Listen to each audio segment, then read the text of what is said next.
They say that the kitchen is the heart of the home, but kitchen fires are the biggest cause of home fires and personal injuries than any other type of fire. And with me today are Fire Marshal Tom Braughton and Assistant Fire Marshal Carlton Scott to give us some details. Welcome, gentlemen. Thank you.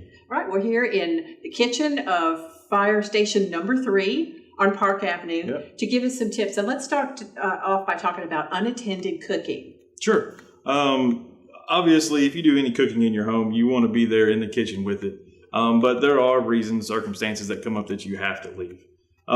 If you do leave, one quick suggestion is to take a utensil with you when you go. It's just one of those quick reminders that if you're throughout your house and you see it, it'll remind you that you do have something in the kitchen that you're cooking. Obviously, if you have a fire on your stove, you want to call 911. We'll come and we'll take care of it for you. But as a reminder, if you're here at the stove, loose clothing, anything that hangs off your arms like a robe or long sleeves that can get caught in the stovetop itself. Pot holders, drapes, anything like that that's a flammable material needs to be away from your stovetop while you're cooking. All right, and of course you've got a pot with a lid. Why does the lid come in handy? Sure, that's one of the easiest way to put it out. You can take the lid and just cover it, and you're smothering the fire, taking oxygen away from it. Another way, you always hear is you put water on fire to put it out. Right? Well, on a grease fire, that's probably one of the worst things you can do. What you're doing is if you put water onto a grease fire, you could actually splash that fire onto the backstop. And from there, you've now extended your fire from the stovetop to your cabinets. So what's the best way to put out a kitchen fire? A handy dandy fire extinguisher. Every home needs to have at least one fire extinguisher in it.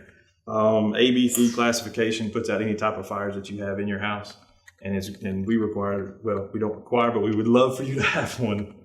Oh, very good. Okay, so we talked about some of the causes of fires, but when in doubt, you want to just get out and not be a hero. Absolutely. Get out of the house is the main important thing. We can come in, we can put it out, and we can check your house out for you.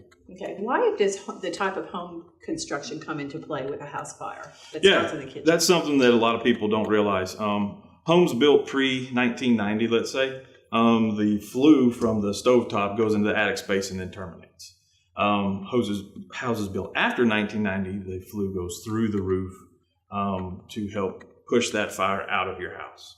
So a lot of older homes, if they have a stovetop fire, it can go into their flue and then into their attic space. A lot of attic fires, people don't even realize that they're happening. So if you do have anything on your stovetop and it has gotten into your cabinetry or gotten out of control, call us. We can come in, we can check your house out and get in your attic for you. So it's helpful to know what type of construction you have in your home. Absolutely, especially the year that your home was built. That's the biggest part. Very good.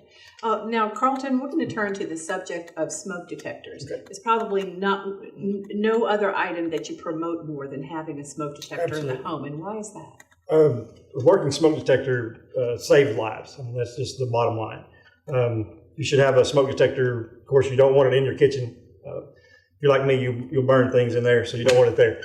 However, you do want one outside each sleeping area, outside each bedroom of your house, and like the hallway as well. October the 5th through the 11th is Fire Safety Week coming up. This year's theme is Working Smoke Detectors Save Lives. Check yours monthly. A lot of times you don't think about it until Fire Safety Week comes up to check it, but it is a good idea to check them once a month to make sure they're working. Also, what a lot of people don't realize, if your smoke detector is 10 years old, you need to replace it. Those things, after 10 years, they really need to be replaced. If you don't have a working smoke detector or don't have a smoke detector in your house, come by the fire station at 310 Broadway, and we can give you a free smoke detector. So your friends at the fire department could not make it easier then to not only have a smoke detector, but to help you install it if you're not quite sure how. Absolutely. We can send someone out to do that as well. Wonderful. Well, let's wrap up, Carlton, by talking a little bit about 911. Okay, if you have a fire, of course, the main thing is to be able to get out of the house. That's the main thing. Call 911. What you do is state your name, your address, the type of emergency that you do have. If it is fire, of course, we're coming. Like I said, the main thing is to be able to get out of your house. If you can safely put the fire out, if it's small enough, use the techniques that Tom talked about. But do not risk yourself or a family member to do that. And have a safe place outside that's designated. We always recommend that you have a meeting place outside. That way that all of your family knows where you're going to be, and you'll know that everyone is out of the house if you go to that spot. And accounted for. Very good. So kitchen fires obviously can easily get out of hand.